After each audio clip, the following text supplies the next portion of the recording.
தேவதூதன் அவர்களை நோக்கி, பயப்படாதிருங்கள்,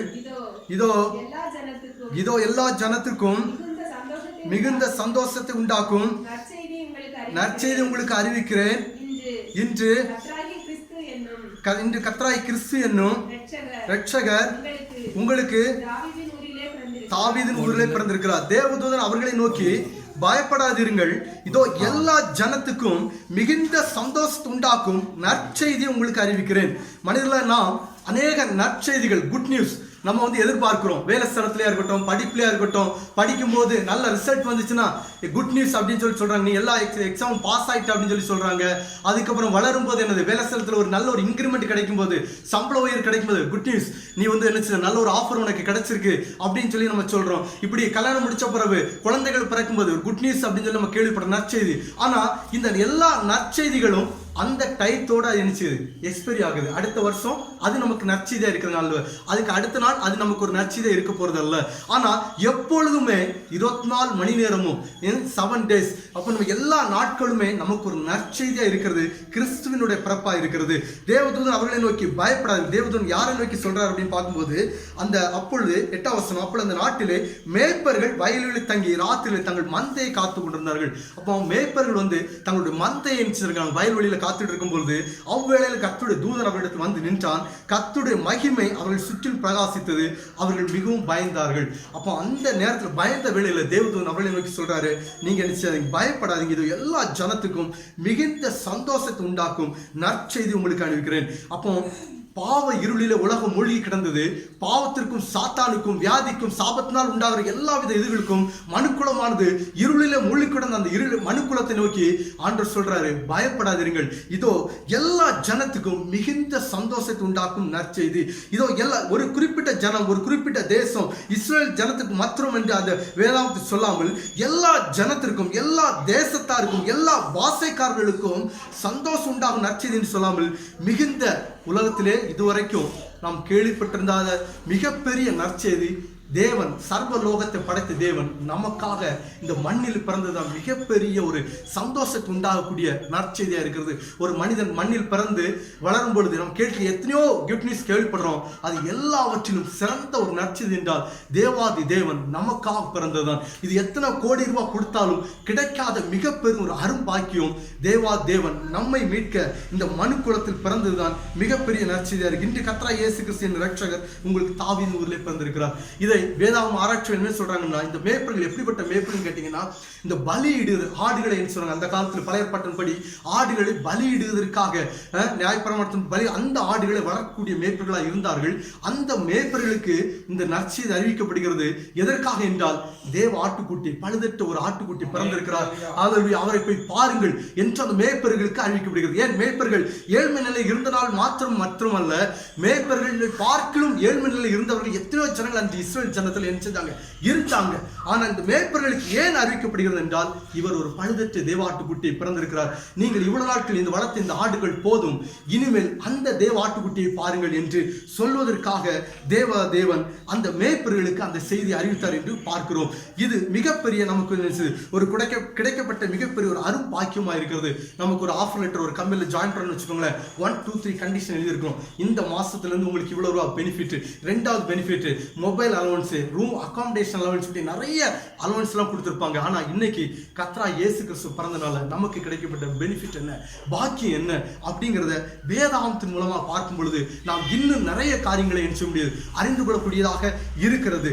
இவை கர்த்தராகிய இயேசு கிறிஸ்து குறித்து அநேக மத நூல்களிலே, அநேக அரசாங்க ஏடுகளிலே கர்த்தராகிய இயேசு கிறிஸ்து குறித்து என்ன சொல்லப்பட்டிருக்கிறது. அநேக ஏடுகளிலே கவர்மெண்டுடைய வேதாகம ஆராய்ச்சியாளர்கள் கர்த்தராகிய இயேசு கிறிஸ்து குறித்து அநேக ஆராய்ச்சி பண்ணும் பொழுது கர்த்தராகிய இயேசு கிறிஸ்து குறித்து அந்த நட்சத்திரம் தோன்றியது நம்ம வேதத்தில் வாசிக்கிறோம் அல்லவா, அதை குறித்து ஏதோ 3 நாடுகளில் மாத்திரமல்ல, 3 சாஸ்திரிகள் மாத்திரமல்ல, அநேக தேசத்திலிருந்து வான சாஸ்திரிகள் அந்த நட்சத்திரத்தை பார்த்து கர்த்தராகிய இயேசு கிறிஸ்துவை பார்க்க வந்தார்கள், தொழுது கொள்ள வந்தார்கள் என்பதை ஒவ்வொரு தேசத்தினுடைய வான சாஸ்திரங்களுடைய ஏடுகளில் எழுதப்பட்டிருக்கிறது. அநேக மதங்களிலே, அநேக பிற மதங்களின் நூல்களில் கூட கர்த்தராகிய இயேசு கிறிஸ்து எப்படி வாழ்ந்தார், எப்படி பாவமற்ற வாழ்ந்தார் கூட எழுதப்பட்டிருக்கிறது. ஆனால் எல்லா மத நூல்களில் பார்க்கலாம் இந்த பரிசுத்த வேதாகமம் மாத்திரமே கர்த்தராகிய இயேசு கிறிஸ்துனுடைய ஒரு ஃபுல்ஃபில்மென்ஸ், 100% ஒரு 100% எதற்காக பிறந்தார் என்பதை முழுவதுமாக தாங்கி நிற்கிறது பரிசுத்த வேதாகமம். எல்லா நூல்களை பார்க்கிலும் இந்த பரிசுத்த வேதாகமம் நமக்கு கர்த்தராகிய இயேசு கிறிஸ்து பிறந்த நோக்கம் என்ன, எதற்காக பிறந்தார், என்ன நோக்கத்திற்காக பிறந்தார் என்பதை முழுவதுமாக நமக்கு வெளிப்படுத்தக்கூடியதாக இருக்கிறது. இன்றைய தினத்தில் கூட அந்த பிறைய பட்டணத்தார் என்ன செய்தார்கள் என்றால் வேதாகமத்தை ஆராய்ந்து பார்த்தார்கள். இன்றைய தினத்தில் கூட நமக்கு தாமே தேவன் தாமே பரிசுத்த ஆவியானவர் தாமே அவருடைய கிருபையினாலே கர்த்தராகிய இயேசு கிறிஸ்து ஏன் பிறந்தார் என்பதையும் அதனுடைய நோக்கம் என்ன என்பதையும் அதனால் நாம் பெற்றுக்கொண்ட வாக்கியம் என்ன என்பதையும் இந்த பரிசுத்த வேதாகமமாய் ஆராய்ந்து பார்க்க பரிசுத்த ஆவியானவர் தாமே நமக்கு உதவி செய்வாராக. அவர் தாமே நம்மோடு கூட இடைபடுவாராக. முதலாவதாக இயேசு கிறிஸ்து பிறந்த நோக்கம் என்ன என்பதை மத்தேயு 1:21 அவரை குறித்து எழுதப்பட்டிருக்கிறது. மத்தேயு 1:21 அவர் பிறந்த நோக்கம் என்ன என்பதை அவருடைய பேர் மூலமாக நமக்கு பரிசுத்த ஆவியானவர் வெளிப்படுத்துவதற்காக நான் ஆண்டவருக்கு நன்றி சொல்கிறேன். வாசிக்கலாம். அவள் ஒரு குமாரனை பெறுவாள், அவருக்கு இயேசு என்று பெயரிடுவாயாக, ஏனெனில் அவர் தமது ஜனங்களின் பாவங்களை நீக்கி அவர்களை ரட்சிப்பார். அவர் ஒரு குமாரனை பெறுவாள், அவருக்கு இயேசு என்று பெயரிடுவாயாக, ஏனெனில் அவர் தமது ஜனங்களுடைய பாவங்களை நீக்கி அவர்களை ரட்சிப்பார். உலகத்திலே எத்தனையோ அவதாரங்கள் என்றும் எத்தனையோ இறை தூதர்கள் என்றும் பிறந்திருக்கிறதை நாம் காண முடியும். எல்லாவற்றையும் ஆராய்ந்து பார்க்கும் பொழுது இயேசு கிறிஸ்து எத்தனை உன்னதமானவராக இருக்கிறார் என்பதை நாம் அறிந்து கொள்ள முடிகிறது. ஒவ்வொரு நாம் என்ன சொல்றோம், இறை தூதர் என்று அவருடைய வாழ்க்கையை ஆராய்ந்து பார்க்கும் பொழுது அவர்கள் என்ன மனுக்குலத்துக்கு சொல்ல வருகிறார்கள் பார்க்க, அவருடைய வாழ்க்கையை மிகுந்த இருளடைந்ததாக பாவம் நிறைந்த ஒரு வாழ்க்கை வாழ்ந்துவிட்டு அவர்கள் கடன் சென்றிருக்கிறார் என்பதை ஆராய்ந்து பார்க்க முடியும். அதே போல இறை அவதாரம் என்று சொல்கிறார்கள். அவருடைய வாழ்க்கையை நாம் எடுத்து பார்க்கும் பொழுது ஆராய்ந்து பார்க்கும் பொழுது அவர்கள் என்ன நோக்கத்துக்காக பிறந்திருக்கலாம் என்று ஆராய்ந்து பார்க்கும் பொழுது அவர்கள் ஏதோ ஒன்று அழிக்கிறதுக்காக பிறந்திருக்கிறார்கள் அல்லது ஏதோ ஒரு காரியத்தை செய்வதற்காக பிறந்திருக்கிறார் என்றுதான் அறிய முடியுமே தவிர, ஆனால் இயேசு கிறிஸ்து எல்லாவற்றிலும் அப்பாற்பட்டவராக ஜனங்களுடைய பாவங்களை நீக்கி ரட்சிக்கக்கூடியவராக மனுக்குலமானது பாவத்திற்கு அடிமையாகி சாத்தானுக்கு அடிமையாகி அதனால அந்த சாத்தானுடைய பாவத்துக்கும் அடிமையாகி அதனால் வரக்கூடிய சாபங்கள் என்ன, அதனால் வரக்கூடிய வியாதிகள் என்ன, அதை முற்றிலுமாக மனுக்குலத்தை விட்டு நீக்கவும் அவர்களை ரட்சிக்கவும் கர்த்தராகிய இயேசு கிறிஸ்து பிறந்திருக்கிறார் என்கிற ஒரு நற்செய்தி நாம் அறிய முடியும். இயேசு கிறிஸ்து யாருக்காகவோ எதற்காக பிறந்தார் என எண்ணாமல் இயேசு கிறிஸ்து எனக்காக பிறந்தார் என்கிற எண்ணம் நாம் ஒவ்வொருவருக்கும் மிக மிக அவசியமாக உண்டாயிருக்கிறது. இயேசு கிறிஸ்து நாம் ஒவ்வொருவருக்காக பிறந்தார் என்கிற ஒரு நற்செய்தி நம் இன்றைய நேரத்தில் நம்ம கர்த்தராகிய இயேசு கிறிஸ்து நம்மோடு இடைபடுவதற்காக ஆண்டவருக்கு நான் நன்றி செலுத்திக் கடமைப்பட்டிருக்கிறேன். நாம் ஒவ்வொருவருக்காக பிறந்திருக்கிறார். ஒரு தகப்பன் வீட்டுல ஒரு தகப்பனாக இருக்கிறார். ஒரு பிள்ளைகள், ஒரு 5 பிள்ளைகள் இருக்கிறார்கள். அந்த தகப்பன் மிகவும் கஷ்டப்பட்டு கல் உடைத்து தன்னுடைய பிள்ளைகளுக்காக மிகவும் கடினமாக உழைத்து தன்னோட வீட்டிற்கு வந்து அந்த பிள்ளைகளை போஷித்து காப்பாற்றும் பொழுது அந்த ஒவ்வொரு பிள்ளைகளும் நினைத்துதான் அவர் எனக்காக மட்டுமா பிறந்தார், அவர் எனக்காக மட்டுமா இந்த காரியத்தை செய்தார், இல்லை மற்றவர்களுக்காகத்தானே என்று நினைத்தார்களாம். ஆனால் நான் அப்படி அந்த பிள்ளைகள் எண்ணுவதை அந்த தகப்பன் அறிந்த பொழுது அந்த கல் உடைத்து சம்பாத்தியம் பண்ணுவதை பார்க்கிறோம். இந்த பிள்ளைகள் தன்னுடைய தகப்பனருடைய அந்த காரியத்தை அறிந்து கொள்ள முடியாத, தியாகத்தை அறிந்து கொள்ள முடியாத பொழுது அது அவர்களுக்கு என்ன மிகுந்த வேதனையா இருந்தது. கர்த்தராகிய இயேசு கிறிஸ்து நம்ம ஒவ்வொருவருக்காக பிறந்திருக்கிறார். ஏதோ யாருக்காக பிறந்தார் என்று எண்ணாமல் இயேசு கிறிஸ்து எனக்காக பிறந்தார். எதற்காக பிறந்தார்? என்னுடைய பாவத்திலிருந்து என்னை விடுவிக்க, என்னை ரட்சிக்க பிறந்தார் என்கிற ஒரு நன்றி உணர்வு இன்றைய தினத்தில் நமக்கு மிகவும் அவசியமாக உண்டா இருக்கிறது. வாசிக்கலாம். 23ஆம் வசனத்தை கூட வாசிக்கலாம். அவள் ஒரு குமாரனை பெறுவாள், அவருக்கு இம்மானுவேல் என்று பெயரிடுவார்கள் என்று சொன்னார். இம்மானுவேல் என்பதற்கு தேவன் நம்மோடு இருக்கிறார் என்று அர்த்தமாம். இதோ ஒரு கன்னியை கற்பதியாகி ஒரு குமாரனை பெறுவாள், அவருக்கு இம்மானுவேல் என்று பெயரிடுவார்கள் என்று சொன்னான். இம்மானுவேல் என்பதற்கு தேவன் நம்மோடு கூட இருக்கிற சர்வ லோகத்தை படைத்த தேவன் மனிதர்களாய் நம்மோடு கூட வாசம் பண்ணும்படியாக, நம்மிடத்தில் இருக்கிற பாவத்திலிருந்து விடுவிக்க முடியாக, சாத்தானுடைய பிடியில் நம்மை விடுவிக்க முடியாது, நம்மை ரட்சிக்கும்படியாக, நம்மோடு கூட வாசம் பண்ணும்படியாக அந்த தேவன் பிறந்திருக்கிறார் என்று பார்க்கிறோம். அந்த தேவன் நம்மளுடைய பாவங்களில் இருந்து விடுவிக்க, சாத்தானுடைய அகோர கொடுமையிலிருந்து விடுவிக்க கர்த்தராகிய இயேசு கிறிஸ்து நமக்காக பிறந்திருக்கிறார். இந்த பாவம் மனுக்குலத்தை எவ்வாறு ஆட்கொண்டது, பாவத்திலிருந்து விடுவிக்க கர்த்தராகிய இயேசு கிறிஸ்து பிறந்தார். இந்த பாவம் மனுக்குலத்தை எவ்வாறு ஆட்கொண்டு என்று பார்க்கும்பொழுது ரோமர் 5:14 வாசிங்க. மனுக்குலமானது ஆதாமுடைய மீறுதலிலிருந்து தொடங்கின பாவமானது முழு மனுக்குலத்தையும் ஆட்கொண்டது என்று வேதத்தில் வாசிக்கிறோம். வாசிக்கலாம். மேலும் ஒருவன் பாவம் செய்ததினால் உண்டான தீர்ப்பு தேவனருளும் ஈவுக்கு ஒப்பானதல்ல. 5:11 ரோமர் 5. அப்படி இருந்தும் மரணமானது ஆதாம் முதல் மோசே வரைக்கும் ஆதாமின் மீறுதலுக்கு ஒப்பாய் பாவம் செய்யாதவர்களையும் ஆண்டு கொண்டது. அந்த ஆதாம் பின்பு வந்தவருக்கு முன்னடையாளம். அப்படி இருந்து மரணமானது ஆதாம் முதல் மோசே வரைக்கும் ஆதாமின் மீறுதலுக்கு ஒப்பாய் பாவம் செய்யாதவர்களை ஆண்டு கொண்டது. அந்த ஆதாம் பின்பு வந்தவருக்கு முன்னடையாளம். மரணமானது, அதாவது எப்பொழுது மனுக்குலத்துக்கு மரணம் உண்டானது என்றால் ஆதாம் முதலாவது தேவனுடைய வார்த்தைக்கு கீழ்ப்படியாமையினாலே அந்த பாவமானது ஆதாமை மாத்திரமல்ல முழு மனுக்குலத்தை ஆட்கொண்டது என்று வைத்து வாசிக்கிறோம். பிறக்கிற ஒவ்வொரு மனிதர்களுமே பாவியாகவே பிறக்கிறார்கள். அந்த ஒவ்வொரு கருவில் இருக்கிற ஒரு சின்ன சிசு கூட பாவியாகவே இருக்கிறது. பிறக்கிற ஒவ்வொரு மனிதர்களுமே பாவியாகவே பிறக்கிறார்கள். அந்த மனுக்குலத்தை மீட்க தேவனாய் கர்த்தர் என்கின்றார் நமக்காக பிறந்தார் என்கிற ஒரு நற்செய்தி. இது ஒரு மிகப்பெரிய ஒரு நற்செய்தியா இருக்கிறது. ஹல்லேலூயா. நமக்காக நம்மளை மீட்க இந்த மனுக்குல நம்ம தேவனாய் கர்த்தர் நினைத்திருந்தால் நம்மை முற்றிலுமாக அழிக்க வேண்டுமானால் அழித்திருக்கலாம், அல்லது நம்மளை என்ன செஞ்சிருக்கலாம், மீட்காமல் விட்டிருக்கலாம். ஆனால் தேவனாய் கர்த்தர் நம் மீது கொண்ட அந்த அன்பின் மித்தமாக தேவனாய் இருப்பதை கூட எண்ணாமல் முற்றிலுமாக தம்மை தாழ்த்தி நமக்காக கடந்து வந்து பாவத்தில் நம்மை விடுவிக்க கடந்து வந்தார் என்று வேதத்தில் வாசிக்கிறோம். ரோமர் 1:29 வாசிக்கும் பொழுது அவர் பாவத்தை சுமந்து தீர்க்க ஒரு தேவ ஆட்டுக்குட்டியாக இந்த பூமிக்கு வெளிப்பட்டார் என்று வேதத்தில் வாசிக்கிறோம். யோவான் 1:29 வாசிங்க. யோவான் 1:29 அவர் பாவத்தை சுமந்து தீர்க்கக்கூடிய ஒரு தேவ ஆட்டுக்குட்டியாக வெளிப்பட்டார் என்று வேதத்தில் வாசிக்கிறோம். மறுநாளில் யோவான் இயேசு தன்னிடத்தில் வரக்கண்டு இதோ உலகத்தின் பாவத்தை சுமந்து தீர்க்கிற தேவ ஆட்டுக்குட்டி. மறுநாளிலே யோவான் இயேசுவை தன்னிடத்தில் வரக்கண்டு இதோ உலகத்தினுடைய பாவத்தை சுமந்து தீர்க்கிற தேவ ஆட்டுக்குட்டி. ஒவ்வொரு அவதாரங்களும் தன்னுடைய சுயநலத்திற்காக அல்லது மனிதர்களை தவறாக வழி நடத்த பிறந்த ஒரு அவதாரங்கள் இருக்கும் பொழுது கர்த்தராகிய இயேசு கிறிஸ்து முற்றிலுமாக மாறுபட்டவராக உலகத்தினுடைய மொத்த பாவத்தையும் சுமந்து தீர்க்கக்கூடிய ஒரு பழுதற்ற தேவ ஆட்டுக்குட்டியாக வெளிப்பட்டார். உங்களுடைய என்னுடைய பாவத்தை சுமந்து தீர்ப்பதற்காக இந்த பூமியிலே கர்த்தராகிய இயேசு கிறிஸ்து மனித அவதாரம் எடுத்து கடந்து வந்தார் என்று வேதத்தில் வாசிக்கிறோம். உலகத்தினுடைய பாவத்தை சுமந்து தீர்க்கக்கூடிய ஒரு நல்ல ஒரு பழுதற்ற ஒரு தேவ ஆட்டுக்குட்டியாக அவர் காணப்பட்டார். அது மாத்திரமல்ல, அவர் இந்த பூமியில் வாசும் பொழுது ஒரு பரிசுத்த ஒரு வாழ்க்கை வாழ்ந்து கடந்து சென்றார் என்று வேதத்தில் வாசிக்கிறோம். யோவான் 8:46 வாசிக்கும் பொழுது அவரிடத்தில் அந்த ஒரு பழுதற்ற ஒரு ஆட்டுக்குட்டியாக பாவமற்றவராக பாவம் இல்லாதவராக பிறந்து வாழ்ந்தார் என்று வேதத்தில் வாசிக்கிறோம். யோவான் 8:46 வாசிங்க. என்னிடத்தில் பாவம் உண்டு என்று உங்களில் யார் என்னை குற்றப்படுத்த கூடும்? நான் சத்தியத்தை சொல்லி இருக்க என்னிடத்தில் பாவம் உண்டு என்று உங்களில் என்னை யார் என்னை குற்றப்படுத்த கூடும்? தேவனாய் கர்த்தர் இந்த ஒரு எல்லா மனிதர்களுமே பிறக்கும் பொழுது அந்த ஒரு பாவத்திலேயே பிறக்கிறார்கள். சின்ன குழந்தைகள் கூட நீங்க பார்க்கலாம், அவங்க கூட சின்ன நினைச்சுவாங்க, போய் சொல்லுவாங்க, ஒழிச்சு வைப்பாங்க.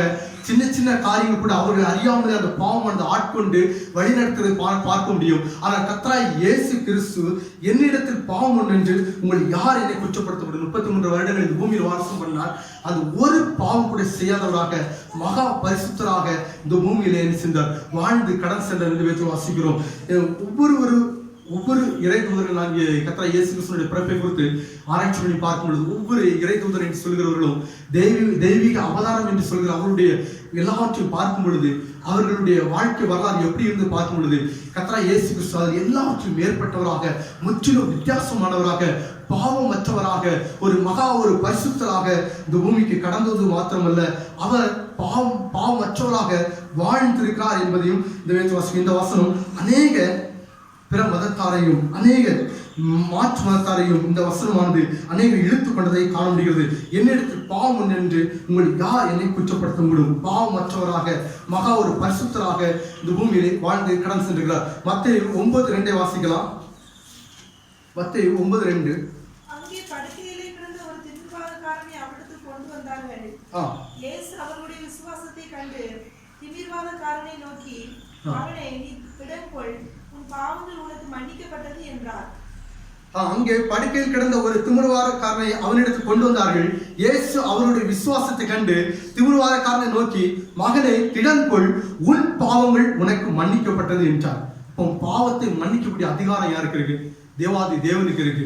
அவர் மகனே திடன்கொள், உன் பாவங்கள் உனக்கு மன்னிக்கப்படும். அவர் பாவமற்றவராக வாழ்ந்தார். பாவமற்ற ஒரு பழுதற்ற ஒரு ஆட்டுக்குட்டியாக இந்த பூமி கடந்து வந்தார். என்னுடைய பாவத்தை சுமந்து தீர்க்க, உங்களுடைய ஒவ்வொருவருடைய பாவத்தை சுமந்து தீர்க்க வந்தார். அந்த பூமியில் வாசம் பொழுது அவர் பரிசுத்தராக வாழ்ந்தார். மனிதனுடைய பாவங்களை அவர் மன்னிக்கிறவராக காணப்பட்டார். மகனை திடன்கொள், உன் பாவங்கள் உனக்கு மன்னிக்கப்பட்டது.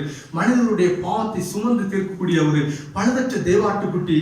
அந்த தேவாட்டுக்குட்டி மனுக்குலமானது. மனிதர்கள் அந்த பாவத்திற்கு பாவம் செய்கிற எவனும் பிசாசுக்கு அடிமையா இருக்கிற வேதத்தில் சொல்லப்பட்டிருக்கிறது. அப்போ பாவமானது பிசாசுனுடைய அடிமைத்தனத்துக்குள்ளாக ஒரு தேசம் இன்னொரு தேசத்தாருக்கு ஒரு அடிமையா வாழும் பொழுது மாதம் மாதம் என்ன செய்யணும்? அவங்களுக்கு கப்பம் கட்டணும். இன்னும் பலவிதமான ரூல்ஸ் அண்ட் ரெகுலேஷன். அவங்க என்ன சொல்றாங்களோ அதை மாத்திரம் தான் பின்பற்ற முடியும். எக்ஸாம்பிள், என்ன உடை உடுத்தணும், என்ன மாதிரி பேசணும், என்ன மொழி படிக்கணும், இப்படிப்பட்ட பல ரெஸ்ட்ரிக்ஷன் இருக்கும்.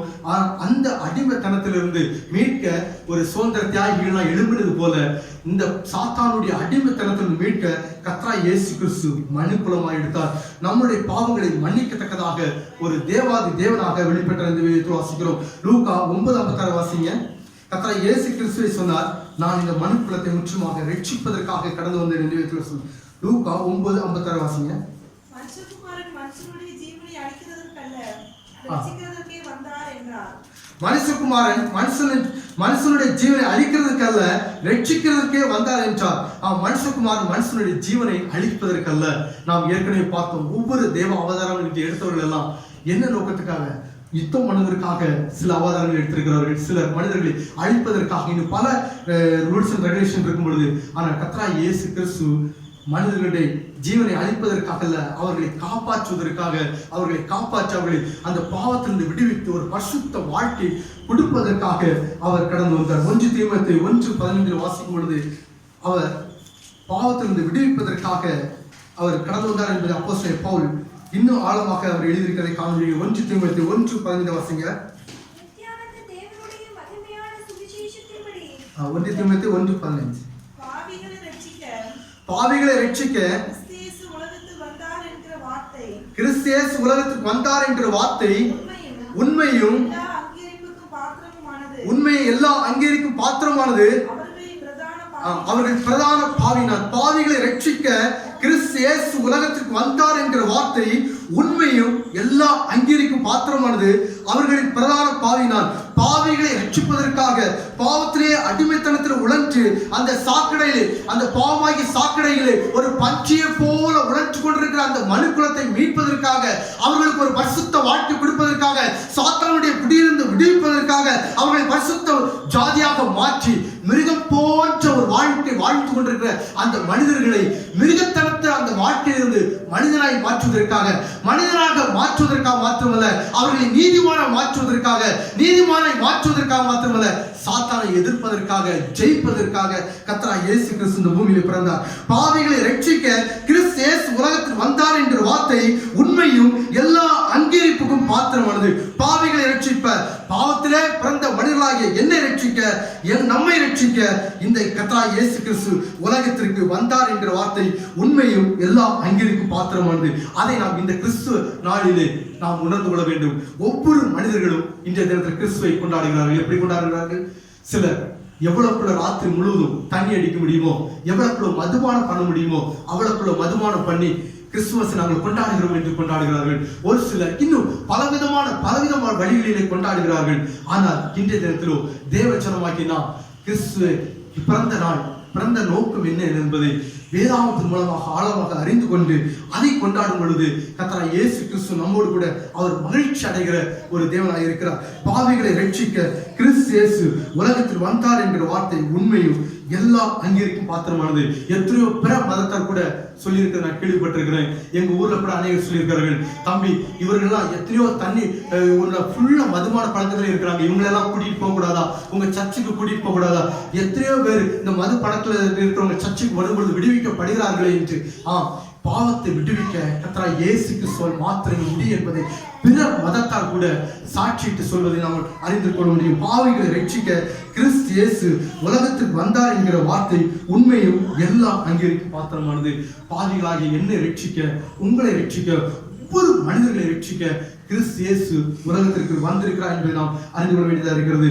அது மாத்திரமல்ல, நாம் நம்மை இழந்து போன ஒரு மனு குலத்தை மீட்க ஏதேன் தோட்டத்திலே அந்த எப்பொழுது அந்த ஆதாம் தேவனுடைய வார்த்தைக்கு கீழ்ப்படியாமல் அந்த பழத்தை புசித்தாரோ அன்று முதல் கர்த்தராகிய இயேசு கிறிஸ்துவுக்கும் அவருக்கு ஒரு தொடர்பற்ற ஒரு நிலைமை கண்டு நீ என்று புசிப்பாயோ அன்று உனக்கு மரணம் நேரிடும் என்று சொல்லப்பட்ட வேத வார்த்தையின்படி தேவாதி தேவனுக்கும் மனு குலத்திற்கும் ஒரு இடைவெளி இருந்தது. அந்த இழந்து போன மனிதர்களை மீட்பதற்காக தேவாதி தேவன் கடந்து வந்தார் என்று லூக்கா 19:10 வாசிக்க முடிகிறது. வாசிக்கலாம். லூக்கா 19:10 வாசிக்கலாம்.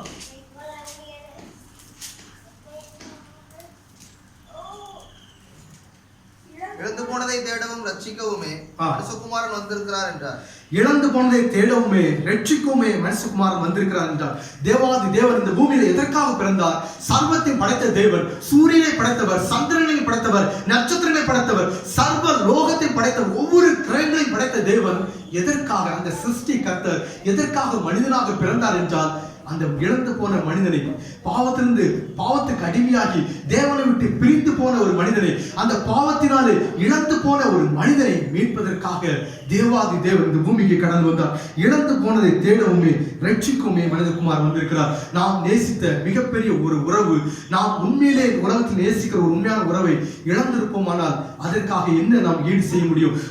ஒரு அருமையா நேசிக்கிற ஒரு தகப்பன் தன்னுடைய மகனை ஏதோ ஒரு சூழ்நிலையில் இழந்திருப்பார் என்றால், ஏதோ ஒரு காரியத்திற்காக பிரிந்திருப்பார் என்றால் அந்த மகனை எந்த அளவுக்கு தேடுவாரோ, அந்த மகனுக்காக ஜீவனை கொடுப்பதற்காக கூட அவர் ரொம்ப விருப்பப்பட்டு ரொம்ப ஆர்வமா தேடுவார். அதே போல கர்த்தராகிய இயேசு கிறிஸ்து இழந்து போன மனிதர்களாய் நம்மை, ஒவ்வொரு மனிதர்களாய் நம்மை இண்டிவிஜுவலாக தனிப்பட்ட ரீதியாக நேசிக்கிறார். ஒவ்வொரு மனிதர்களையும் ஒவ்வொரு விதமாக அவர் நேசிக்கிறார் என்பதை நாம் அறிந்து கொள்ள முடியும். இழந்து போனதை தேடும் ரட்சிக்குமே மனுஷகுமாரன் வந்திருக்கிறார். நாம் ஒரு காலத்திலே பாவத்திற்கு அடிமையாகி, சாத்தானுக்கு அடிமையாகி, தேவனை விட்டு பிரித்தவர்களாக, தேவனுடைய சமூகத்தை விட்டு பிரித்தவர்களாக வாழ்ந்து கொண்டிருந்த நம்மை மீட்பதற்காக, ரட்சிப்பதற்காக அவர் கடந்து வந்தார் என்று வைத்து வாசிக்கிறோம். முதலாவது கர்த்தராகிய இயேசு கிறிஸ்து ஏன் பிறந்தார்? நம்மை மீட்பதற்காக, நம்மை பாவத்திலிருந்து ரட்சிப்பதற்காக, சாத்தானுடைய பிடியிலிருந்து விடுவிப்பதற்காக பிறந்தார் என்று பார்த்தோம். இரண்டாவதாக சாத்தானுடைய ராஜ்யத்தை முற்றிலுமாக அழிப்பதற்காக கர்த்தராகிய இயேசு கிறிஸ்து பிறந்தார் என்பது 1 யோவான் 3:8 வாசிக்கும் பொழுது சொல்லப்பட்டிருக்கிறது. 1 யோவான் 3:8 வாசிக்கும் பொழுது சாத்தானுடைய ராஜ்யத்தை முற்றிலுமாக அழிக்க தேவாதி தேவன் பிறந்தார் என்று பேதுரு சொல்லப்பட்டிருக்கிறது. பாவம் செய்கிறவன் பிசாசினால் உண்டாயிருக்கிறான். பாவம் செய்கிறவன் பிசாசினால் உண்டாயிருக்கிறான். ஏனெனில் பிசாசானவன் ஆதி முதல் பாவம் செய்கிறான். ஏனெனில் பிசாசானவன் ஆதி முதல் பாவம் செய்கிறான். பிசாசினுடைய கிரியைகளை அழிக்கும்படிக்கு, பிசாசுடைய கிரியைகளை அழிக்கும்படிக்கு தேவனுடைய குமாரன் வெளிப்பட்டார். தேவகுமாரன் வெளிப்பட்டார். முதலாவது தேவனாய் கர்த்தர் எதற்காக பிறந்தார்? இழந்து போன மனிதர்களை மீட்க எப்படி இவர் ஒரு முற்றுப்புள்ளி வைக்க ஒரு சித்தம் கொண்டார் என்று வேதத்தில் வாசிக்கும் பொழுது ஆதியாகமம் 3:15 வாசிங்க. உனக்கும் ஸ்திரீக்கும் உன் வித்துக்கும் அவள் வித்துக்கும் பகை உண்டாக்குவேன். அவர் உன் தலையை நசுக்குவார், நீ அவர் குதிகாலை நசுக்குவாய் என்றார். அதாவது இயேசு கிறிஸ்துனுடைய அந்த பிறப்பினுடைய காரியத்தை நான் ஆராய்ச்சி பண்ணி பார்க்கும் பொழுது அநேக காரியங்களில் எழுதப்பட்டிருக்கிற ஒரு காரியத்தை நான் பார்த்தேன். என்னவென்றால், ஸ்ரீயின் வித்து இயேசு கிறிஸ்து என்று போதிக்கிறதையும், ஸ்ரீயின் வித்து தான் இயேசு கிறிஸ்து என்று சொல்லி பிரசங்கிக்கிறதையும் நான் பார்த்தேன். ஸ்ரீயின் வித்து இயேசு கிறிஸ்துவா என்று பார்க்கும் பொழுது எப்படி அவர் ஒரு ஆணின் வித்து அல்லையோ, எப்படி ஒரு ஆண் துணை இல்லாமல் கர்த்தராகிய இயேசு கிறிஸ்து பிறந்தாரோ, பரிசுத்தாவினால் பிறந்தாரோ, அது போல அவர் என்ன செய்தார்? ஒரு ஸ்திரீயின் வித்தும் அல்ல என்று பார்க்கிறோம். எப்படி என்று பார்க்கும் பொழுது, ஒரு ஸ்திரீயின் வித்தாக அவர் பிறந்திருந்தால், ஒரு மனிதனுடைய வித்தாக அவர் பிறந்திருந்தால், அந்த ஆதாமுடைய பாவம் அவரை ஆட்கொண்டு அவரும் பாவியாகவே பிறந்திருக்க கூடும். ஆகவே பரிசுத்த ஆவியானவர் என்ன செய்கிறார் என்று பார்க்கும் பொழுது, அவர் பரிசுத்த ஆவியினால் முழுவதும் அவர் பரிசுத்த ஆவியினால் உருவானவராக வேதத்தில் வாசிக்கிறோம். லூக்கா 1:35 அவர் பரிசுத்த ஆவியினாலே உருவாக்கப்பட்டார் என்று வேதத்தில் வாசிக்கிறோம். லூக்கா 1:35 வாசிங்க. தேவதூதன் அவளுக்கு பிரவித்திரமாக பரிசுத்தாவி உன்மேல் வரும், உன்னதமானவருடைய பலம் உன்மேல் நிழலிடும், பரிசுத்தம் உள்ளது தேவனுடைய குமாரன் என்று பரிசுத்த ஆவியானவர் முழுவதும் 100% முழுவதும் பரிசுத்த ஆவியானவர் அவர் உருவாக்கப்பட்டார் என்று வேதத்தில் சொல்லப்பட்டிருக்கிறது. அப்பொழுது அப்படியானால் இந்த ஸ்திரீயின் வித்து யார் என்பதை இந்த நாட்களில் நாம் அறிந்து கொள்ள வேண்டியதாக அவசியம். முதலாவது கர்த்தராகிய இயேசு கிறிஸ்து ஏன் பிறந்தார் என்பதை பார்த்தோம். அவர் மனிதர்களை மீட்க, பாவத்திலிருந்து மீட்க, அந்த சாத்தானுடைய பிடியிலிருந்து விடுவிக்க தேவன் தாமே பிறந்தார் என்று பார்த்தோம். இரண்டாவதாக இந்த சாத்தானுடைய கிரியைகளை அழிக்க முடியும். சாத்தானுடைய கிரியைகளை எப்படி இவர் அழிக்கிறார்? சாத்தானுடைய கிரியைகளை அழிக்க என்ன செய்கிறார்? அந்த அதிகாரத்தை மனிதனுக்கு அவர் கொடுக்கிறார் என்று இந்த ஆதியாகமம் 3:15 வாசிக்கும்போது சொல்லப்பட்டிருக்கிறது. உனக்கும் ஸ்திரீக்கும், ஆதியாகமம் 3:15, உனக்கும் ஸ்திரீக்கும் உன் வித்துக்கும் அவள் வித்துக்கும் பகை உண்டாக்குவேன், அவர் உன் தலையை நசுக்குவார், நீ அவர் குதிகால் நசுக்குவார். இந்த வார்த்தைக்காக ஒரு புதிய சபையில் உள்ள ஒரு பரிசுத்தவான்கள் ஜெபம் பண்ணி கொண்டிருந்த பொழுது கர்த்தர் பேசின ஒரு வார்த்தை என்னவென்றால், இந்த வேதாகமத்திலே ஒரு மொழிபெயர்ப்பிலே ஒரு பிழை ஏற்பட்டிருக்கிறது. இந்த பிழை ஏற்பட்டபடினாலே முழு உலகத்தினுடைய சத்தியம் மாற்றி போதிக்கப்படுகிறது.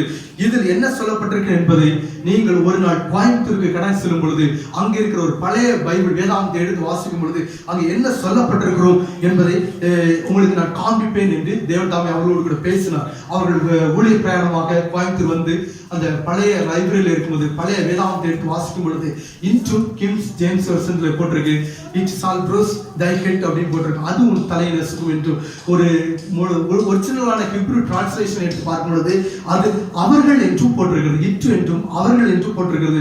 அதில் அவர்கள் உன் தலையை நசுக்குவார்கள், நீ அவர்கள் குதிகாலை நசுக்குவாய் என்று. அதாவது என்ன ஒரு நியாயத்தீர்ப்பு என்றால், மனிதனை தேவனாய் கர்த்தர் ஏதேன் தோட்டத்திலே பிறப்பிக்க செய்த தேவன் மனிதன் பாவமற்றவனாக, பாவம் இல்லாதவனாக வாழ்ந்து கொண்டிருந்தான். அந்த மனிதனுக்கு என்ன பாவத்தை உண்டாக்கும்படியாக சாத்தான் அவர்களுக்குள் வஞ்சகமாக அவர்களை அந்த கனியை புசிக்க சொல்லுமாக பாவம் அவர்களுக்குள் புசிந்தது. இந்த மனிதர்கள் விளத்தல இந்த சாத்தான் காரணமாக இருந்தான். அப்பொழுது கர்த்தர் ஒரு அருமையான ஒரு நியாய தீர்ப்பை, ஒரு ஜட்ஜ்மெண்ட்டை கொடுக்கிறார்.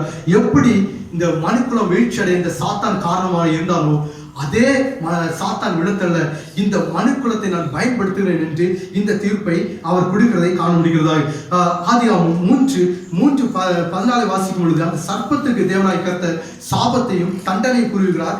இரண்டாவதாக ஆதியாகமம் 3:15 சாத்தானுக்கும் சாத்தானுடைய ராஜ்யத்துக்குரிய சாபத்தையும் அவர் தண்டனை அறிவிக்கிறார். 16ஆம் வசனத்திலே அந்த ஸ்திரீக்கு தேவனுடைய வார்த்தை மீறி நிமித்தமாக வரக்கூடிய அந்த வேதனையும் தண்டனை அறிவிக்கிறார். 17 வாசிக்கும் பொழுது ஒரு மனிதனுக்கு அவன் தேவனுடைய வார்த்தை மீறி நிமித்தமாக எத்தனை தண்டனைகளும் சாபங்கள் உண்டாயிருக்கிறது என்பதை தேவன் தெளிவாக விவரிக்கிறவராக காண்கிறார். ஆனால் இந்த 3:15 மிக ஒரு முக்கியமான ஒரு வேத வாக்கியமாக இருக்கிறது.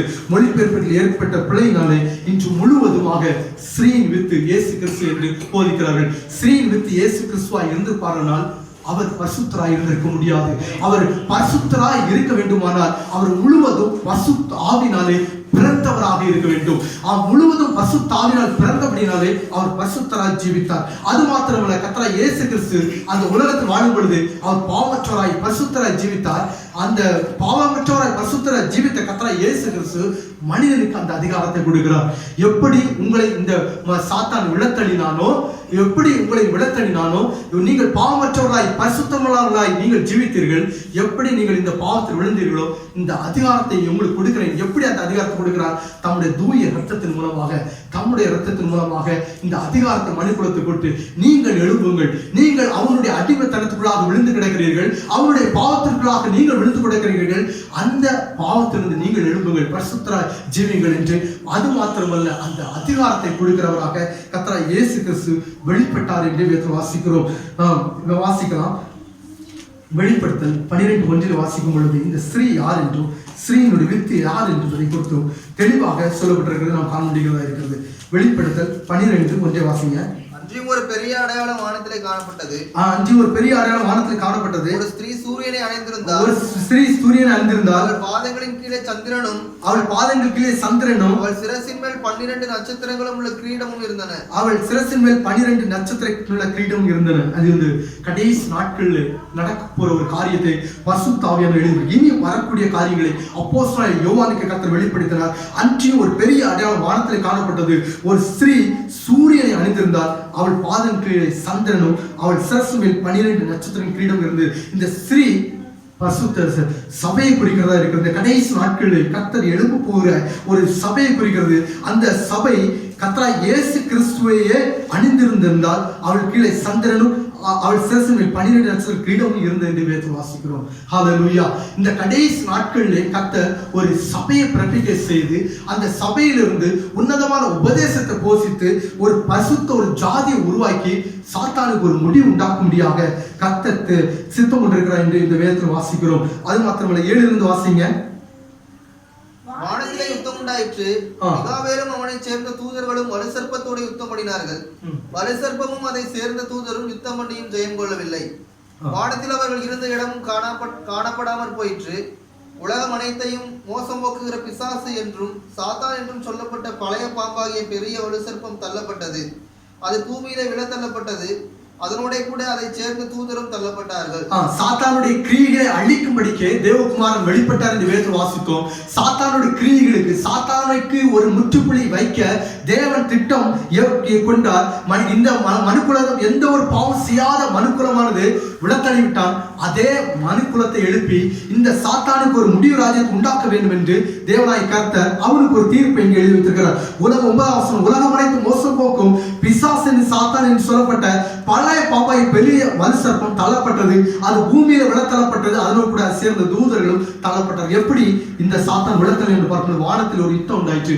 வானத்தில் ஒரு யுத்தம் உண்டாயி மிகாவேல் சேர்ந்த தூதர்களும் வலுசர்ப்பத்தோடு யுத்தம் பண்ணினார்கள்.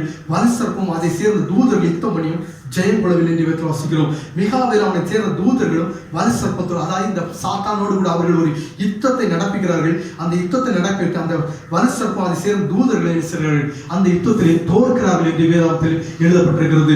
வானத்தில் அவர்கள் இருந்த இடமும் என்ன செய்வார்கள், காணாமல் போயிற்று. இவர்கள் யார்? இந்த சாத்தானோடு கூட யுத்தம் பண்ணினவர்கள் யார்? உண்மையிலே அந்த மிகாவேல் தேவனா அல்லது அந்த தேவ தூதர்கள் தான் இந்த சாத்தானோடு யுத்தம் பண்ணினார்கள் என்று வேதத்தில் வாசிக்கும் பொழுது 11ஆம் வசனம் வாசிங்க. மரணம் நேரிடுகிறதா இருந்தாலும் அதற்கு தப்பும்படி தங்கள் ஜீவனையும் பாராமல் ஆட்டுக்குட்டியின் ரத்தத்தினாலும் தங்கள் சாட்சியின் வசனத்தினாலும் அவனை ஜெயித்தார்கள். தங்கள் சாட்சியின் வசனத்தினாலும் அவர்களை ஜெயித்தார்கள். மரணம் நேரிடுகிறதா இருந்தாலும் அதற்கு தப்பும்படி தங்கள் ஜீவனையும் பாராமல் ஆட்டுக்குட்டியின் ரத்தத்தினாலும் தங்கள் சாட்சியின் வசனத்தினாலும் அவனை ஜெயித்தார்கள். இந்த ஆட்டுக்குட்டியின் ரத்தம் யாருக்காக சிந்தப்பட்டது? அவர் யாருக்காக பிறந்தார் என்பதை பார்த்தோம். இந்த தேவ ஆட்டுக்குட்டியான ரத்தம் நமக்காக ஒவ்வொரு மனிதர்களுக்காக சிந்தப்பட்டது. மரணம் நேரிடுதா இருந்தாலும் தேவ தூதர்களுக்கு மரணம் இல்லை என்பதை நாம் நன்கு அறிந்திருக்கிறோம். அதற்கு தப்பும்படி தங்கள் ஜீவனை பாராமல் மனிதர்களாய் நமக்கு தான் மரணம் இந்த இப்படிப்பட்ட காரியங்கள் நியமிக்கப்பட்டிருக்கிறது. மரணம் நேரிடுதா இருந்தாலும் அதற்கு தப்பும்படி தங்கள் ஜீவனை பாராமல் ஆட்டுக்குட்டி ரத்தத்தினாலும் தங்கள் சாட்சியின் வசனத்தால் அவனை ஜெயித்தார்கள். அப்போ கர்த்தர் என்ன செய்தார்னா, எப்பொழுது மனுக்குலம் வீழ்ச்சி அடைந்ததோ அப்பொழுதே அவர்கள் சாத்தானுக்கு ஒரு வீழ்ச்சி உண்டாக முடியாது, சாத்தானுக்கு ஒரு முடிவு உண்டாக முடியாது. அப்பொழுது அங்கே ஒரு தீர்ப்பை அவர் எழுதி வைத்தார் என்று வைத்து வாசிக்கிறோம். ஆகவே அதைத்தான் ஆதியாகமம் 3:15 வாசிக்கும் பொழுது, அவர்கள் உன் தலையை நசுக்குவார்கள். அவர்கள் என்றால் ஒரு பின் சந்ததி எழுப்புவார்கள். இந்த மனுக்குலம் எழும்பி இந்த சாத்தானுக்கு ஒரு முடிவு உண்டாக்கும் என்று தேவனாய் கர்த்தர் அந்த ஒரு தீர்ப்பை அதில் எழுதி வைத்திருக்கிறார். ஆகவே தேவனுடைய ஜனமே, தேவனாய் கர்த்தர் நாம் எதற்காக இந்த பூமி கடந்து வந்தார் என்றால் உங்களையும் என்னையும் இந்த பாவ உலகத்திலிருந்து மீட்பதற்காக, பாவத்துடைய அடிமைத்தனத்தில் மீட்பதற்காக, ஒரு பரிசுத்த ஜாதியாக நாம் ஜீவிப்பதற்காக தேவனாய் கர்த்தர் பிறந்தது மாத்திரமல்ல, சாத்தானை ஜெயிப்பதற்காக, சாத்தானை முற்றிலுமாக அவனுடைய ராஜ்யத்துக்கு முடிவு உண்டாக்கும்படியாக, அவனுக்கு ஒரு அழிவை உண்டாக்கும்படியாக தேவன் தாமே வெளிப்பட்டார் என்று வைத்து வாசிக்கிறோம். கடைசி கால அடையாளங்கள் என்று நிறைய இருக்கிறது. ஆனால் கடைசி கால அடையாளத்தில் மத்தேயு 24 நிறைய அடையாளங்கள் கர்த்தர் சொல்லப்பட்டிருக்கிறார். ஆனால் ஒரு அடையாளம், முக்கியமான ஒரு அடையாளம் ஏசாயா 2:2 சொல்லப்பட்டிருக்கிறது. வாசிங்களா? ஏசாயா 2:2 வாசிங்க.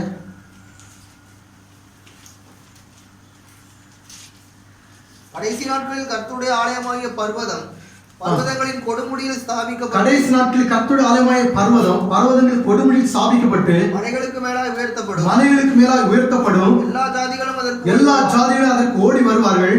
திரளான ஜனங்கள் புறப்பட்டு வந்து நாம் கர்த்தரின் பர்வதத்துக்கும் யாக்கோபின் தேவனுடைய ஆலயத்துக்கும் போவார்கள். அவர் தமது வழிகளை நமக்கு போதிப்பார். நாம் அவர் பாதைகளில் நடப்போம் என்பார்கள். ஏனெனில் ஏனெனில் சீயோனிலிருந்து வேதமும் சியோனிலிருந்து வேதமும் எருசலேமிலிருந்து கர்த்தரின் வசனமும் வெளிப்படும். எருசலேமிலிருந்து கர்த்தரின் வசனம் வெளிப்படும். ஏனெனில் சியோனிலிருந்து வேதமும் எருசலேமிலிருந்து கர்த்தரின் வசனம் வெளிப்படும். இந்த கடைசி நாட்களில் முக்கியமான ஒரு அறிகுறி ஒன்று, தேவாதி தேவன் கடைசி நாட்களில் ஒரு ஆலயத்தை எழும்ப பண்ணி, ஒரு தேவனுடைய திருச்சபை எழும்ப பண்ணி, சத்தியத்தை ஜனங்களுக்கு வெளிப்படுத்தி, எல்லா ஜனக்கூட்டத்தையும் திரளாக ஒன்றாக கூட்டி, ஒரே சத்தியத்தின் கீழே ஒரே விசுவாசத்தின் கீழே கொண்டு வந்து அந்த ஜனங்களுக்கு அவர்களை பிராக்டிஸ் பண்ணி, அவர்களுக்கு பயிற்சி கொடுத்து, சாத்தானை எதிர்க்கும்படியாக, அவர்களை ஜெயிக்கும்படியாக அந்த அதிகாரம் கொடுத்து, அவர்களை விழத்தழும்படியாக இந்த கடைசி நாட்களில் கர்த்தர் இப்படிப்பட்ட ஒரு தீர்மானத்தை உண்டாக்குறார் என்று இந்த வேதத்தை வாசிக்கிறோம். அதைத்தான் யோவான் 10:16 வாசிக்கும் பொழுது கூட கர்த்தராகிய இயேசு கிறிஸ்துவினுடைய திட்டமும் இதுவாக இருந்தது என்று வேதத்தில் வாசிக்கிறோம். யோவான் 10:16 வாசிங்க.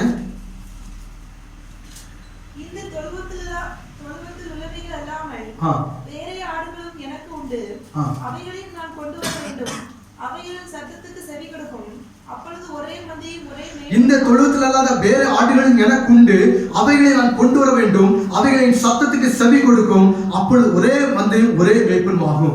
இந்த தொழுவத்தில் அல்லாத வேறு ஆடுகளும் எனக்கு உண்டு. இந்த கிறிஸ்துவ சமுதாயத்திலே பாருங்க, எத்தனையோ விதவிதமான சத்தியங்கள் போதிக்கப்படுகிறது, எத்தனையோ மாறுபான உபதேசங்கள் போதிக்கப்படுகிறது.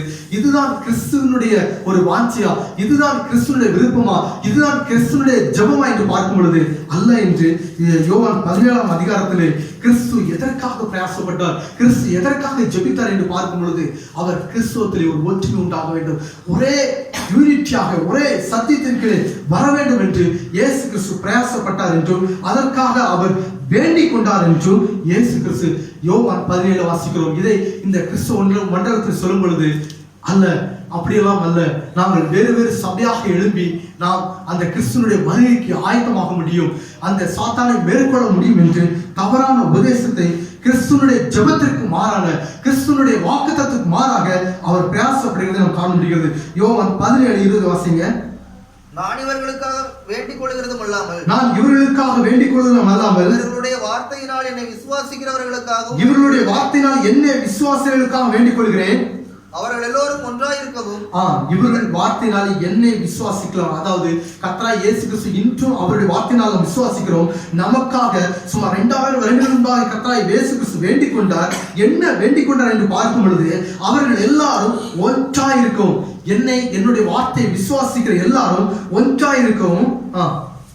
அவர்கள் எல்லாரும் ஒன்றாயிருக்கவும். அவர்கள் எல்லாரும் ஒன்றாயிருக்கவும். பிதாவே, நீர் என்னை அனுப்பினதை உலகம் விசுவாசிக்கிறது. பிதாவே, நீர் என்னை அனுப்பினதை உலகம் விசுவாசிக்கிறதுக்காக, என்னிலேயும் நான் உம்மிலேயும், நீர் என்னிலேயும் நான் உம்மிலேயும் இருக்கிறது போல அவர்கள் எல்லாரும் நம்மில் ஒன்றாயிருக்கவும் வேண்டிக் கொள்கிறேன். வேண்டிக் கொள்கிறேன். நாம் ஒன்றாயிருக்கிறது போல அவர்களும் ஒன்றாயிருக்கும்படி, நாம் ஒன்றாயிருக்கும் போல அவர்களும் ஒன்றாயிருக்கும்படி நீர் எனக்கு தந்த மகிமையை அவர்களுக்கு கொடுத்தீர் என்று அவர் சொல்றார். அப்போ கிறிஸ்துவத்துல பல விதமான பிரிவு இருக்கு. சில மாதாவை வழிபடுகிறாங்க, மாதா மூலமா இது பண்றாங்க. இன்னும் சில குழந்தைகளுக்கு ஞானஸ்தானம் கொடுக்குறாங்க. இன்னும் ஆவிக்கிற மண்டலம் சொல்கிற கிறிஸ்துவ மண்டலத்திலும் பலவிதமான சபை பாகுபாடுகளும் பலவிதமான பிரிவினைகள் இருக்கிறது.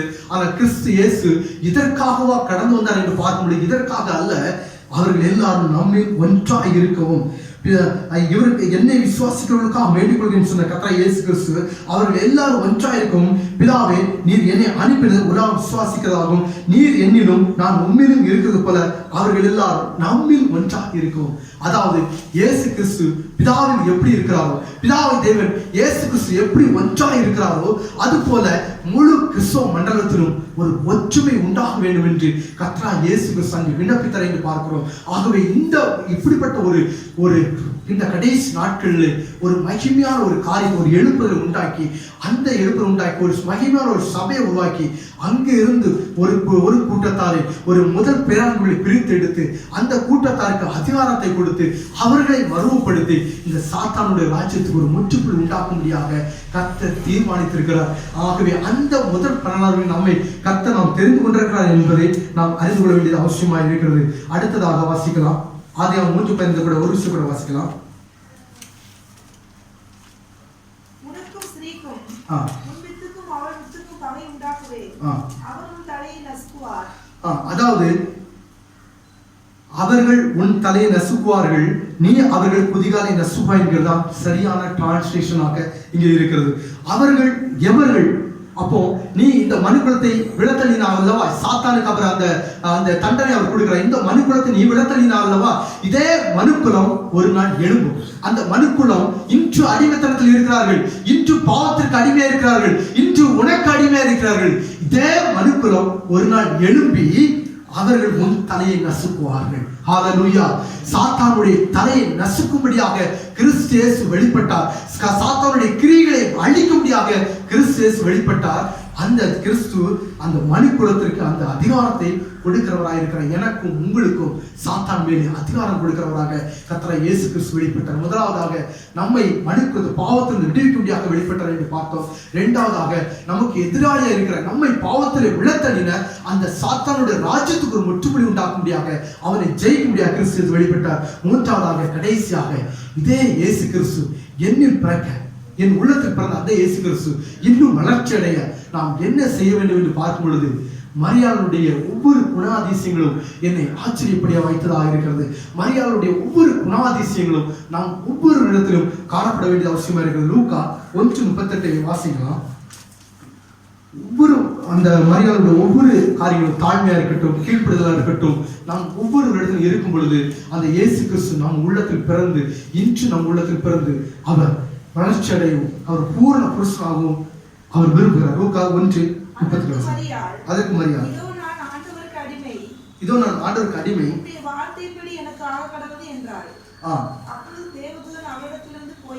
போய்விட்டான். அதற்கு மரியாள், இதோ நான் ஆண்டவருக்கு அடிமை, உம்முடைய வார்த்தையின்படி எனக்கு ஆக கடவுள் என்றார். அதாவது என்னுடைய அப்போ 28ஆம் வசனம் வாசிங்க. அவள் இருந்த வீட்டிலே தேவதூதன் பிரவேசித்து, கிருபை பெற்றவளே வாழ்க, கர்த்தர் உன்னுடனே இருக்கிறார், ஸ்திரீகளுக்குள்ளே நீ ஆசீர்வதிக்கப்பட்டவள். அவளோ அவனை கண்டு வார்த்தையினால் கலங்கி இந்த வாழ்த்து எப்படிப்பட்டதோ சிந்தித்துக் கொண்டார். அப்போ தேவதூதன் மரியாதை நோக்கி வாழ்த்தும் பொழுது சிந்தித்துக் கொண்டார். அது மாத்திரமல்ல, 30ஆம் வசனம் வாசிக்கும் பொழுது தேவனுடைய மகாபெரிய திட்டத்தை மரியாளுக்கு கர்த்தர் வெளிப்படுத்தும் பொழுது மரியாளுடைய அந்த நேரத்துல அது அவர்கள் அல்ல தட்டாதபடிக்கு சமுதாயம் என்ன நினைக்கும்? இப்போ நான் ஒரு கன்னியா இருக்கிறேன், என் வயிற்றுல ஒரு குழந்தை பிறப்பாங்க அப்படின்னா சமுதாயம் என்னை பலவிதமான ஒரு பழி சுமத்தலாம், ஏன் விபச்சாரி என்று கூட என்னை அழைக்கலாம், அல்லது பலவிதமான திட்டங்கள் தீட்டலாம். நான் ஏன் இதற்கு நான் ஒப்படைக்க வேண்டும்? இந்த தேவ திட்டத்திற்கு நான் ஏன் ஒப்படைக்க வேண்டும்? நான் ஒரு சாதாரண ஒரு மனுஷி போல வாழலாமே. இப்படிப்பட்ட குற்றங்களுக்கு, இப்படிப்பட்ட ஒரு இதுகளுக்கெல்லாம் நான் எதற்கு இடப்பட வேண்டும் என்று மரியாள் தன்னை நினைச்சவில்லை. நான் ஆண்டவரே, வேற யாரையாவது ஒருத்தங்களை தெரிந்து கொள்ளுங்க, உங்களுடைய வாக்குத்தத்தத்தை நிறைவேற வேற யாராவது ஒரு ஸ்திரீயை தேர்ந்தெடுங்க, வேற யாரையா நீங்க சூஸ் பண்ணுங்க, நான் வேண்டாம் என்று சொல்லாதபடிக்கு முற்றிலுமாக நான் ஆண்டவருக்கு அடிமை. தேவ திட்டம் அந்த மரியாளுக்கு வெளிப்பட்ட பொழுது தன்னை முற்றிலுமாக ஒப்படைக்க ஒரு குணம் இருக்கிறது. அந்த குணம் நம்மிடத்தில் இன்றும் இருக்கிறதா? தேவராய் கர்த்தர் நமக்கு ஒரு திட்டத்தை கொடுக்கிறார், நமக்கு ஒரு புதிய ஒரு காரியத்தை வெளிப்படுத்துகிறார். இந்த காரியத்தை நீ செய்ய வேண்டும் என்று சொல்லும் பொழுது நாம் தயங்காமல் தைரியமாக அதை செய்கிறோமா என்று நாம் ஒவ்வொருவரை இந்த நேரத்தில் நாம் உயிர் ஆராய்ந்து பார்க்க வேண்டியவர்களாக இருக்கிறோம். தேவதூதன் 30ஆம் வாசிங்க. தேவதூதன் அவளை நோக்கி, மரியாளே பயப்படாதே, நீ தேவனிடத்தில் கிருபை பெற்றாய்,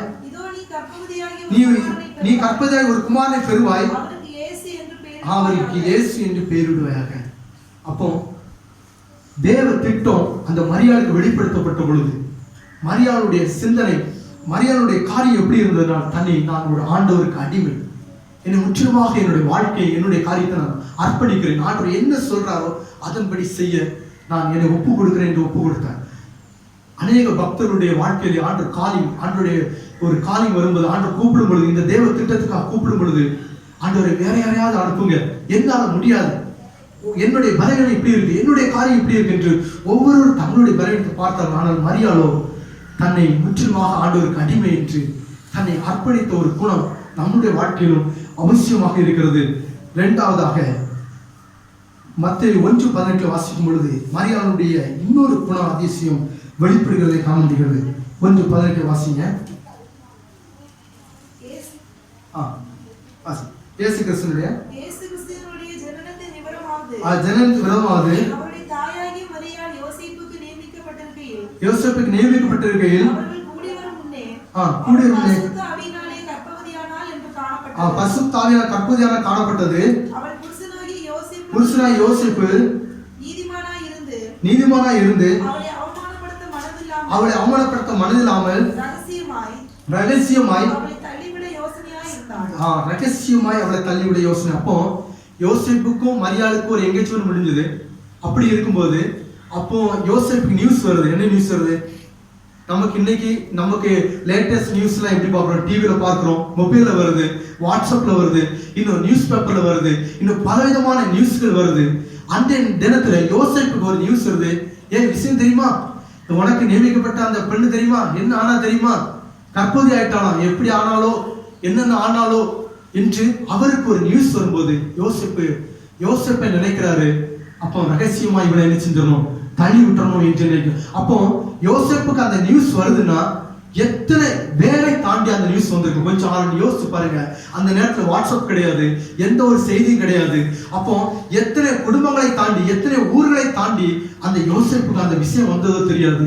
அப்போ யோசேப்பே, அந்த நீதிமானாகிய யோசேப்பே அந்த மரியாதை தள்ளி விட்டுறணும்னு நினைக்கும் போது அந்த ஊர்ல இருக்கிற பொல்லாத ஜனங்கள் மரியாதை குறித்து என்னெல்லாம் பழி சுமத்திருப்பாங்க. ஏன் இவன் எப்படிப்பட்டவ தெரியுமா, இவன் உத்தமையே கிடையாது என்று பலவிதமான வீண் பழிகளை எல்லாம் சுமத்திருக்க கூடும்.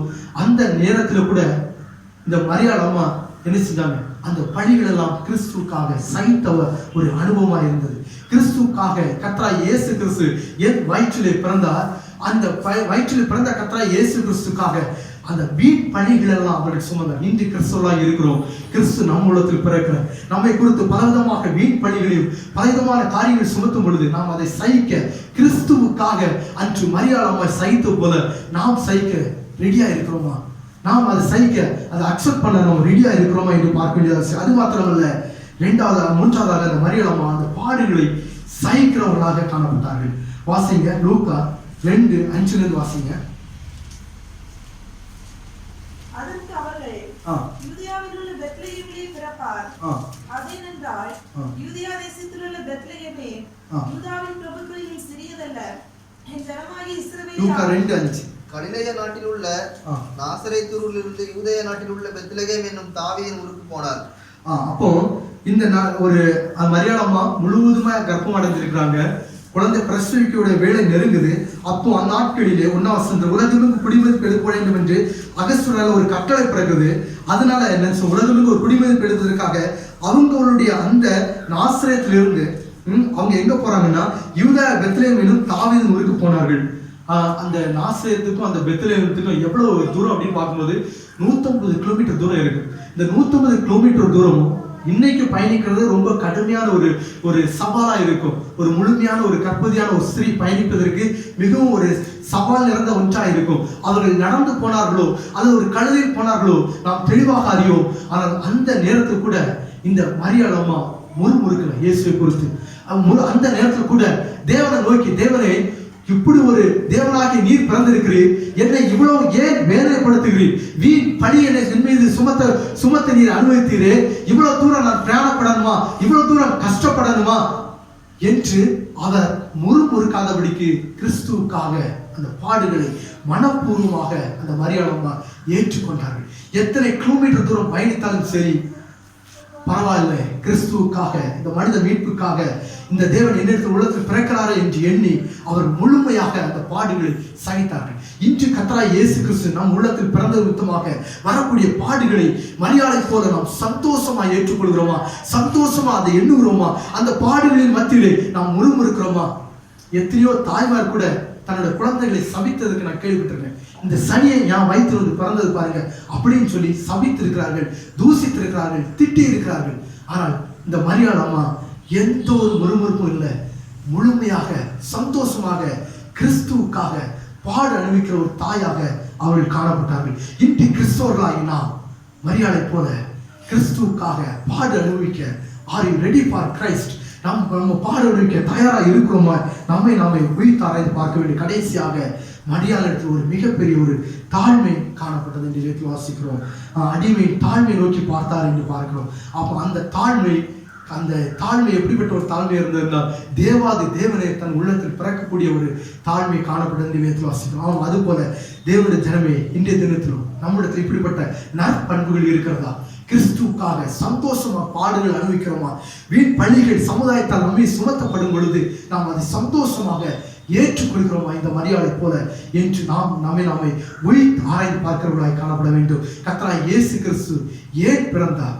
என்னையும் உங்களையும் மீட்ப. யாருக்காகவோ பிறந்தார் என்று எண்ணாதபடிக்கு மனிதகுலத்தில் ஏதோ ஒரு மனிதன் மீட்க அல்லது ஏதோ பாவத்தில் பிடியில் இருக்கிற ஜனத்தை மீட்க என்று எண்ணாதபடிக்கு இயேசு கிறிஸ்து எனக்காக பிறந்தார், என்னை மீட்பதற்காக மாத்திரமே பிறந்தார் என்று எண்ணும்போது மாத்திரமே கிறிஸ்துவும் அதிலே சந்தோஷப்படுகிறவராக இருக்கிறார். எப்படி ஒரு தகப்பன் கஷ்டப்பட்டு உழைத்து வரும் பொழுது எல்லா பிள்ளைகளும் எங்களுக்காக கஷ்டப்பட்டாரு, எங்களுக்காக உழைத்தாரே என்று நன்றி பெருக்கோடு அந்த தகப்பனை பார்க்கும் பொழுது அந்த தகப்பனுக்கு எவ்வளவு சந்தோஷம் உண்டாகும் போது, அது போல கிறிஸ்துவும் எனக்காக உங்களுக்காக ஒவ்வொரு ஜனங்களுக்காக பிறந்தார். அதை எனக்காக பிறந்தார் என்று எண்ணும் பொழுது அவர் இன்றைய தினத்தில் அவர் சந்தோஷப்படுகிறவராக இருக்கிறார். நமக்காக பிறந்தார், நம்முடைய பாவங்களை மீட்பதற்காக, நம்மை பாவத்தில் விடுவிப்பதற்காக, சாத்தானுடைய பிடியில் மீட்பதற்காக. அது மாத்திரமல்ல, சாத்தானை ஜெயிப்பதற்காக, சாத்தானுடைய ராஜ்யத்தை அழிப்பதற்காக, முற்றுப்புள்ளி வைப்பதற்காக மனுக்குலத்திற்கு அதிகாரம் கொடுக்கிறவராக வெளிப்பட்டார். மூன்றாவதாக பார்த்தோம், மரியாளிடத்திலே ஒரு நல்ல நற்பண்புகள் காணப்பட்டது. எத்தனையோ வீண் பழி சொற்களை மரியாதை சகித்தார்கள். அந்த யோசேப்புக்கு ஒரு லெட்டர் எழுதி அனுப்பியிருக்கலாம், இதெல்லாம் தேவனால் உண்டாயிற்று, தேவதூதன் எனக்கு வெளிப்பட்டார் என்று. தனக்கு கொடுத்த வெளிப்படுத்தல் கூட மிகைப்படுத்தியோ அல்லது தனக்கு கொடுத்த வெளிப்படுத்தல் கூட தன்னுடைய கணவருக்கு கூட அறிவிக்காதபடிக்கு தன்னை முற்றிலுமாக தாழ்த்தினார்கள். இன்றைய தினத்தில் நாம் எவ்வாறு ஜெபிக்கிறோம்? அப்படிப்பட்ட ஒரு தாழ்மை நம்மிடத்தில் இருக்கிறதா? தேவ திட்டம் வெளிப்படும் பொழுது அது முழுமையாக நாம் தேவ திட்டத்துக்கு ஒப்படைக்கிறோமா என்பதை நம்மை உயிர்த்தாங்க பார்ப்போமாக. இந்த வார்த்தைகளை தேவ தாமே ஆசீர்வதிப்பாராக. ஆமென். நாம் எல்லாரும் கர்த்தரை ஸ்தோத்திரிப்போம். ஸ்தோத்திரம் ஆண்டவரே. ஸ்தோத்திரம்.